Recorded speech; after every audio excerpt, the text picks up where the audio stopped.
Hello and welcome to today's webinar. I'm Joshua Croft, Senior Technical Consultant here at AJ Bell. So thanks for joining today. Today's session, we're just going to have really a brief kind of summary of what happened in the spring statement from a couple of weeks ago now, and just a few technical points stemming from that, and then just a reminder of some things around in the background as well. So in terms of what we're going to cover today, hopefully then, so as I said, just an overview of what was in the spring statement. No real big surprises there, but just to highlight the kind of the key bits that we've seen. There is some elements to ISAs which were linked to the spring statement as well. So we'll just cover off what we know so far about any potential review in that area. Also looking at pensions and inheritance tax, so there was nothing new in the spring statement on this particularly, so just seeing where we are up to that with the announcements that came obviously in the back of the autumn budget. And then lastly, just a quick reminder of where we are with the lifetime allowance abolition as well, so just a couple of reminders on some key points around that too. So the spring statement, so a couple of weeks ago now, obviously Rachel Reeves stood up in Parliament and delivered the spring statement. The spring statement was true to its word in being just that, just a statement. So ahead of the statement itself, there was quite a bit of speculation that there might be some big policy tax announcements within the statement itself, but thankfully it wasn't. It just did stick to that key element of just being the OBR's forecast in terms of what the government spending looks like over the next set period.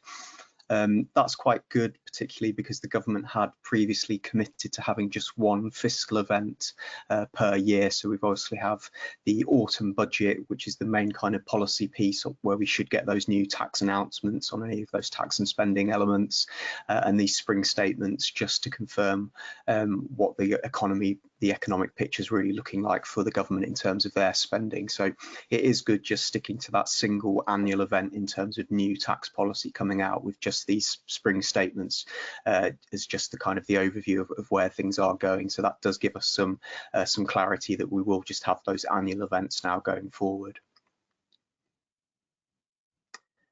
So at a high level then, what was in the spring statement? So as I said, it was the OBR's forecasts on where the government's spending is going to go over this next period. So they're looking at things like the government income through the taxes and that sort of thing, and also the expenditure with the department spending, those kind of things, and whether those figures actually tally up in terms of what the government spending looks like.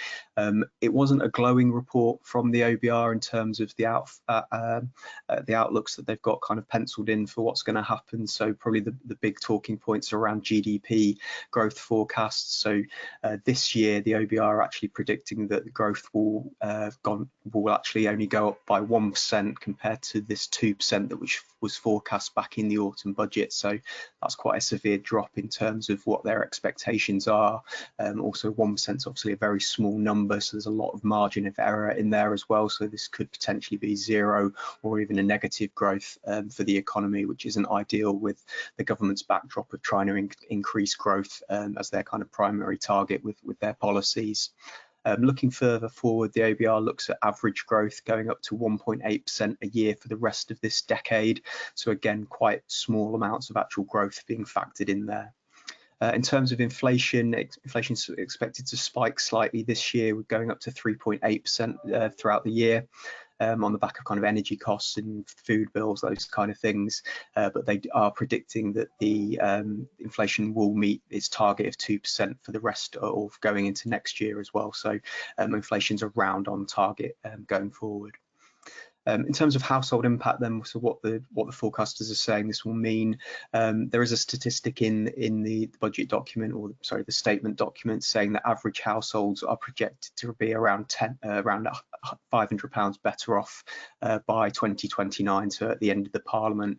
It's quite difficult to dig in to see where those figures have actually come from in terms of what that means for sort of day-to-day spending, but it's a figure that the government are using to try and say that it's a relatively positive forecast in terms of overall household expenditure.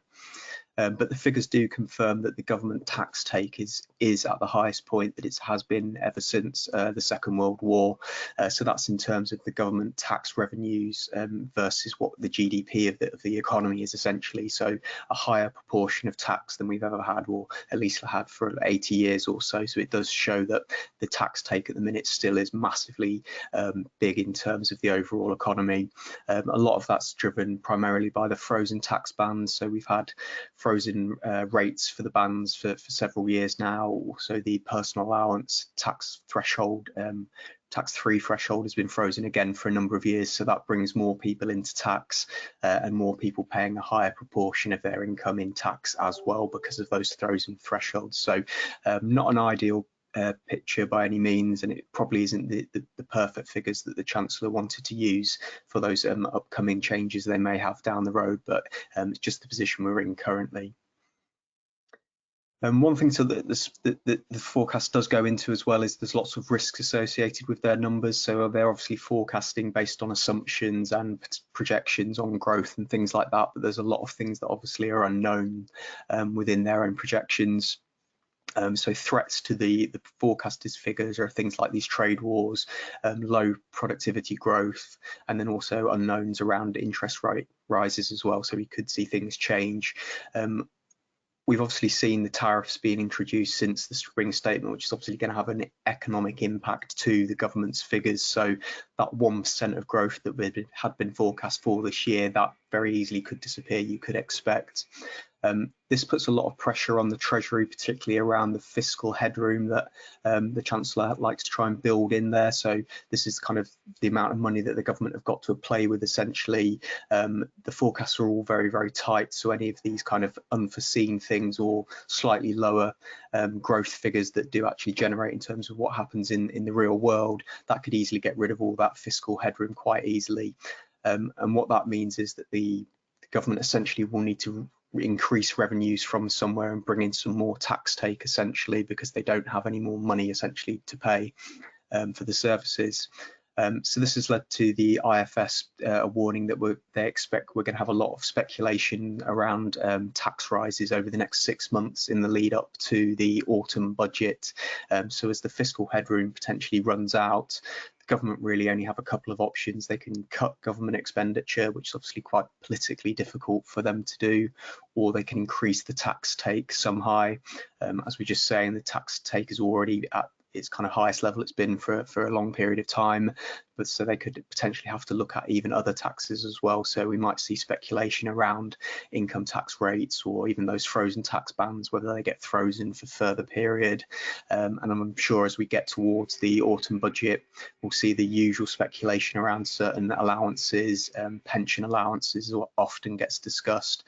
Things like tax-free cash from pensions is a perennial topic that gets discussed, particularly around budget speculation. And because of that small amount of fiscal headroom the government have, as the IFS is saying here as well, we're expecting those speculations to be a lot more fervent as we get towards the autumn time with the actual next full budget. So just in terms of some other kind of speculation ahead of this budget, so you may have seen there was quite a lot of pieces around ISAs and particularly cash ISAs. There was a number of headlines predicting that there might be some statement around ISAs with this view to cut potentially the ISA allowance, particularly around the cash ISA environment. From the statement itself, there wasn't actually anything in there officially on any announcements around ISAs. But if you did look kind of in the detail of the policy documents that come along with the spring statement when it was published, around page 40 or so, you'll see this one reference to ISAs here. So confirming the government is looking at reforms to ISA accounts. And the primary reason they're looking at this is to get the balance right between cash and stocks and shares ISAs essentially. So this is what was rumoured leading up to the spring statement, and it does seem seem that there is some work in the background that is being done on this at this early stage. So this isn't a consultation or anything at this point, it's just something that's on their agenda. So I do expect that we will see this in some sort of consultation or some sort of policy announcement over the next few months or so potentially. So something that is going to be looking at, they are going to be looking at something to do with ISAs. Their kind of primary reasoning for this is because the amount of people who are using cash ISAs still outweighs those who are using stocks and shares ISAs, and they want to try and change that percentage, and that's going back to the government's kind of overall objective of getting more people investing and getting UK growth up to good numbers again. So looking at using the cash ISA environment to do that some way as well. So if we look just to see how kind of big an issue this is, so this is just a snapshot of the last few years in terms of numbers of adult ISA accounts that have been subscribed to. So going back a number of years, and you'll see kind of the green teal line here is the amount of cash ISAs that are open compared to the dark blue, which is the stocks and shares type of ISA. And as you can see, the cash ISAs always outweigh stocks and shares ISAs. They traditionally always have been a bigger proportion of the ISA saving. So these figures go back, or the latest figures we have is for the 22-23 tax year. So in total there were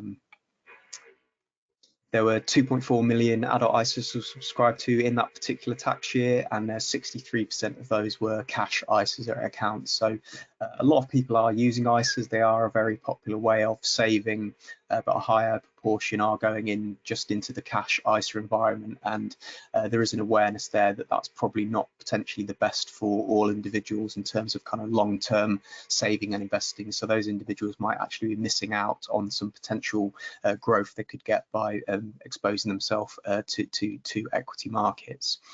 In terms of numbers as well, cash ISAs, the subscription amount was 41 billion in 22-23, again compared to just 28 billion for the stocks and shares ISA environment. So there still is a big gap between those numbers, and that's what the Treasury are looking at. That's the kind of the reform that they want to try and push through to make those numbers slightly less on the cash side, with more going into the stocks and shares environment.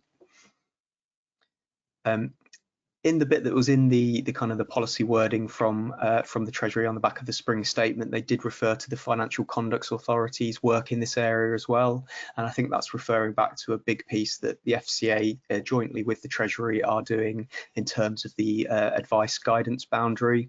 So this is a piece that has been going on for a couple of years now from the FCA, and as the name suggests, they're looking at ways of bridging that advice gap. So the overall synopsis is there's not enough people are taking regulated financial advice, and they're having poorer outcomes because of that. And what the FCA are doing through a number of consultations are looking at ways to kind of fill in that gap. So there's a number of different consultations that are going on in the background.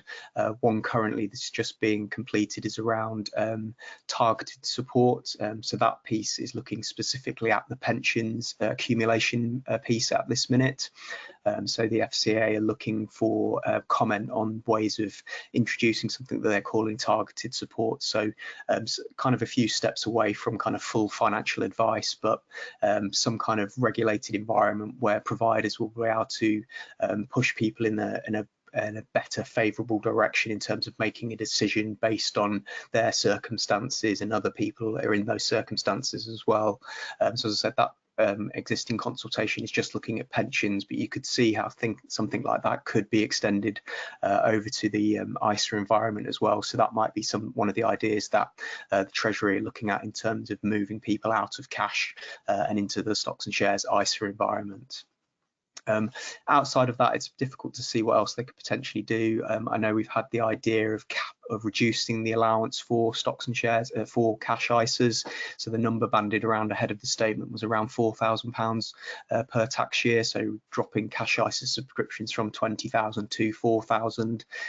Again, that would be simplistic to implement to one degree, but how that would actually work in practice could be quite difficult, because you could obviously just put all your cash into a stocks and shares ISA and then just not invest that money. So it's the way of actually making sure that people are taking the action that the government are wanting them to do with those funds. So it's quite difficult to actually get a policy that would actually enact that as well. So it does look like we are going to see some types of ISA reform. So just a space to keep an eye out on for the next few months. Moving on then to something that wasn't actually mentioned in the spring statement at all. So there was a kind of an outside chance that they would have given an update on pensions and inheritance tax. But as I said, yeah, nothing mentioned in the spring statement at all. So we're still just kind of waiting to see at this stage. So this obviously goes back to the autumn budget, where there was the fairly big shock announcement that from April 2027, pensions will become part of a deceased person's estate for inheritance tax purposes. So quite a big change in the kind of pension planning landscape. Following the autumn budget, there was this technical consultation that was run to the end of January. That has now closed, so that's been responded to, and HMRC will be taking on those consultation responses now.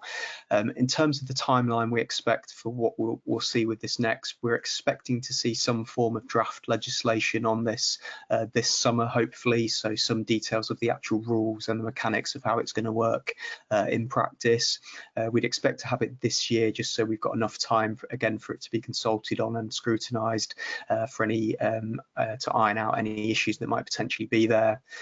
Following that, then we'd expect it to be as part of some sort of finance bill next year, early next year, going into law through a Finance Act next year potentially, and then it will be on the statute book to actually come into force from April 2027. So that's the kind of timeline we expect to be working to at this point. So we'll probably see quite a lot more detail on this, hopefully within the summer, autumn time this year. In terms of where the government are with this, as we said, there haven't been any response to the initial consultation yet from HMRC's, from the Treasury side at all, but the response from the majority of industry and people who have responded to the initial consultation has been fairly negative in terms of the proposals that the government have set out. So you've probably seen lots of headlines, lots of trade bodies, the industry groups, not just platform industry, kind of wider, anyone who does deal with kind of death benefits, people dealing with the estates of deceased people. There's been lots of condemnation of the plans that the government have put in the consultation and the way that they're expecting it to work. So kind of a universal backlash really to what the initial proposals are. So there's a number of reasons that people don't think the proposals as planned will work. A lot of it's around practical issues, just in terms of putting the pensions tax system into an existing inheritance tax system. Obviously, there's a lot of clashes there as well. It's a lot more work for people who are dealing with estates as well. So anyone who's got a pension now has an extra number of hoops to jump through in terms of IHT within pension schemes as well. So broadly speaking, most people are thinking it's a bad idea. So there have been a lot of calls for the government to actually rethink these plans there and maybe look at different alternatives. Lots of alternatives have also been suggested through the consultation responses as well. So again, we remain hopeful that they might take some of these things on, but again, it just remains to be seen what happens in terms of the next steps when we get those kind of details of how the rules are actually going to work. And then last point, I thought I'll just give a quick recap on the lifetime allowance abolition and the transition from the lifetime allowance that we had pre-April 2023 and the new world post-LTA that we have. So lifetime allowance has fully gone from all legislation now, so it doesn't affect anyone's pension savings. The only exception to that is if you'd used lifetime allowance under the old regime, so ahead of the abolition, there'll then be a transitional arrangement once you first take pension benefits under the new way of working, so anything post April 2024. So what actually happens at that point? So you'll go through what's called the standard transitional calculation. So this will be used to work out how much of your existing LTA usage uses up some of your new allowances, namely the lump sum allowance, which essentially is the cap on tax-free cash individuals can take from their pensions in the new regime. So at your first relevant benefit crystallisation event post April 24, this standard default calculation will happen, and that will turn your previous LTA used figure into the amount of lump sum allowance you have available under the new way of working. So the standard transitional calculation is the default position, but there is an alternative option as well, which I'll come on to in a couple of slides. So the standard transitional calculation, as I said, it's based on the percentage of lifetime allowance that you used previously. So in terms of working out what the individual's lump sum allowance is, you do 25% of the percentage of lifetime allowance used, and then that's of what the underpinned lifetime allowance figure was, so the 1,073,100. That gives this equivalent amount figure.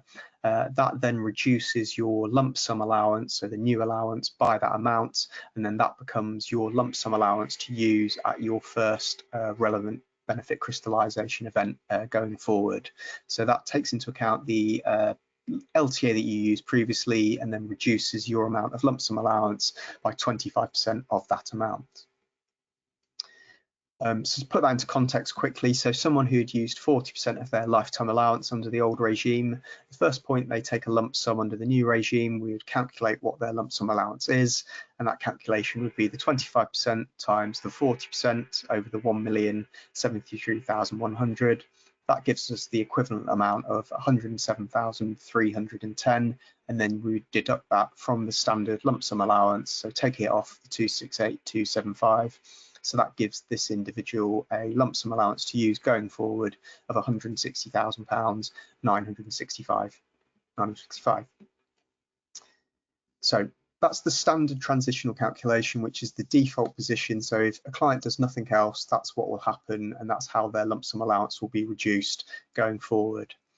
But we also have an alternative of the transitional tax-free amount certificate. So this is an alternative option that individuals can apply for. So instead of using the standard transitional calculation, you would use the transitional certificate amount instead. So in terms of who would benefit from the certificate, it's if the lump sums that you had taken previously, so any lump sums taken since 2006 up to 2023, if that tax-free cash that the individual has taken is a lower figure than that equivalent amount that comes from the standard transitional calculation, then the certificate may give them an opportunity to take more pension commencement lump sum or tax-free cash. So with the transitional certificate, what you do, instead of using the percentage amount, you actually deduct the monetary amount of PCLS and tax-free cash from UFPLS payments from that standard lump sum allowance. So you deduct the monetary amount of tax-free cash taken rather than looking at the percentage that was used of lifetime allowance. So in terms of who can benefit from the certificate or who may benefit, so primarily it will be those who didn't take their maximum lump sums when they took benefits in the past. So because the standard transitional calculation works to 25% of the amount taken, it essentially assumes that you took a 25% lump sum when you crystallised benefits in the past. And obviously if that wasn't the case, then you might be able to benefit with the certificate to actually get more tax-free cash from the certificate method. So this will primarily be people who have DB schemes or who took benefits from DB schemes but didn't commute the total or the maximum amount of lump sum from those DB schemes. So they might have not taken any lump sum at all, or they might have not commuted the full amount to lump sum. So that could potentially give them a benefit of going down the certificate route to get some tax-free cash back that they otherwise would have lost through the standard transitional calculation. There'll also be a small number of people who took benefits when the lifetime allowance was at that slightly lower figure, or it was slightly less than 1,073,100. Anyone who took benefits then could benefit from the certificate because it's based on the LTA in its final form. So if you did take slightly less, the standard transitional calculation might actually put you in a worse position. And then the last category, and this is something that's actually changed recently, is to do with over 75s. So when we had the lifetime allowance, the age 75 test used to use a big chunk of lifetime allowance, and the standard transitional calculation, when it was first introduced back in April, also included any LTA age 75 test usage in that standard calculation. This has now been changed following the amendments that were made back in November last year. So now the default position is that the standard transitional calculation disregards any LTA use from the age 75 test. So any clients who are over 75 who did have an age 75 test under the old regime, their standard transitional calculation now can disregard that age 75 test usage. So that is a good position now, because it's going to remove quite a lot of people who needed to get a certificate, so it removes a big group out of that function, which is potentially beneficial. But as it notes here, this only applies though if the individual then didn't also subsequently take tax-free cash post their 75th birthday, but before April 2023. So anyone who is in that scenario, so they had an age 75 test but then took tax-free cash post that point, they will still need to go down the certificate route in order to get back that LTA usage as part of the age 75 test. So just got a quick example here just to hopefully put that into some context. So individual here took less than 25% tax-free cash back when they crystallized. So they used 80% of their lifetime allowance back in January 2016 when the LTA was 1.25 million. They took £200,000 in tax-free cash from a DB scheme, which only equates to 20%, so less than the full 25% entitlement, and they've still got £400,000 uncrystallized. Their standard calculation will look like this. So it's 25% times 80% over the 1,073,100. That gives us the equivalent amount of 214,620. We deduct that from the standard lump sum allowance. That gives us a lump sum allowance for this individual to use of £53,655. If we compared that to the certificate option for this individual, we'd just be deducting the 200,000 tax-free cash, so the monetary amount that they actually took in tax-free cash, and that obviously gives us a slightly higher value of £68,275 as their lump sum allowance via the certificate method. So this individual, it is worthwhile going down the certificate route for them. So it's not always immediately clear, so any kind of borderline cases, it is worth doing the calculation both ways to make sure the client is in the best position. And then I'll leave you with just one other example. So for someone who is over 75, so this individual turned 75 back in December 2023. So at that point, they would have had an age 75 lifetime allowance test that used 90% of their lifetime allowance. Following that LTA test that in February 2023, so before the changes and the abolition of the lifetime allowance fully, they took a PCLS payment of £25,000. So what that means is their age 75 test will be part of the standard calculation because they have taken tax-free cash post age 75, but pre-April 2023. So this individual still has £1 million uncrystallised funds to use. So if we looked at their standard calculation, it's going to be based on the 90% LTA usage because, as I said, they had their age 75 test, but they've also taken tax-free cash post that point as well. So it gets locked into that. So we would use the 90% figure. So 25% of 90 of 1,073,100, £214,447.50. So that would give a lump sum allowance under the standard calculation of just £26,827. If we compared that with the certificate route for this individual, we'd just actually be deducting the 25,000 taken in actual tax-free cash. So that would give a lump sum allowance via the certificate of £243,275. So a real significant difference in between the standard calculation and the certificate calculation in this example.